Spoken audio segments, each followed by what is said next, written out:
Are you ready for the tax changes that are coming in 2026? Many of us don't realize we've been living in a skewed tax landscape for the last 8 years. At the time, President Trump released the Tax Cuts and Jobs Act, which affected tax years of 2027 through 2026. This changed a lot of the fundamentals of the tax code and really reworked the tax system in tax rates, as well as what we can and cannot deduct from ways of itemized deductions and mortgage interest. And on the business side, it created a much lower corporate tax and deductions such as qualified business income deduction, which is 20% of net income that you can take as a deduction. And I'll go into all of these in a little bit, but these are about to go away because these were built in with a sunset provision, meaning after December 31st, 2025, everything is going to revert back to what it was before the law was passed. What does that mean for you? First and foremost, let's look at the business consequences here. One of the largest tax advantages that business owners will recognize is the QBI,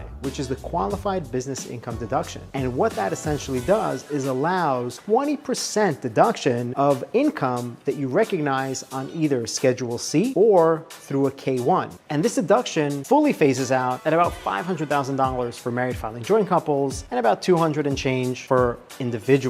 Now, the beauty of this deduction is it's really a gift. 20% off whatever the net income is from your Schedule C or your pass-through entities. That's an unbelievable deduction and saves a lot of my clients a ton of money. And if we revert back to what the law was before this even happened, that just goes away. And that's a huge hit to smaller business owners. On the corporate side, that corporate rate was locked in from 35 to 21. There have actually been talks about this decreasing even further to perhaps 20% if Trump does get elected into office again. Let's talk about the other things that we have to keep in mind. Bonus depreciation. For all those business owners out there, you must be familiar with bonus depreciation. Even if you're not a business owner, I'm sure you've heard other people speak on social media about buying a car and getting 100% deduction. The way they were able to do that was through a bonus depreciation tax deduction. And while the bonus depreciation system was changed slightly during COVID to phase out through 2026, meaning it went from 100% to 80 to 60 to 40 to 20 and then eventually to 0 where there's no bonus, that can just go away on its own. And that may be an issue as well. You may be saying, but we do have Section 179. Yes, we do. We have Section 179, but it doesn't work quite the same way as bonus depreciation does because that is limited to gains. So if you have a loss in your business, you can't even take advantage of that 179 deduction. Now on the individual side, that's where the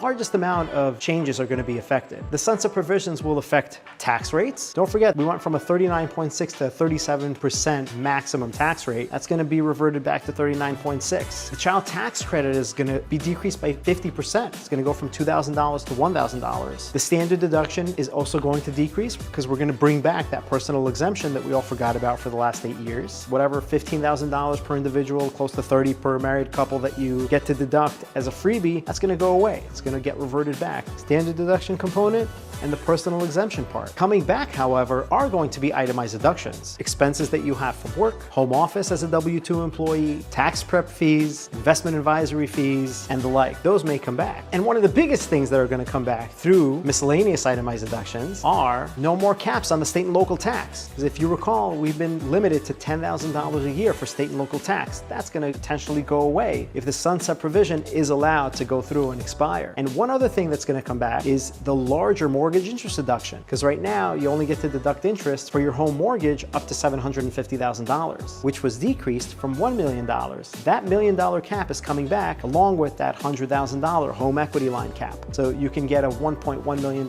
mortgage and deduct the whole interest, as opposed to where we stand now with only $750,000 in caps. So there are a lot of things that are potentially going to change, and the option here is they're going to let it expire. From my experience, they usually don't. Obviously, it depends on who's going to be in office. If Trump gets reelected, he may have the incentive to want to continue on with this and push this through again for another, who knows, maybe another 10 years. If he doesn't, that really will depend on whoever is elected and that administration's tax policy. So this is going to be a very interesting election, not only for the country, for where we are right now, but from a tax perspective as well. I'm excited to see what happens, and I will keep you posted as things develop.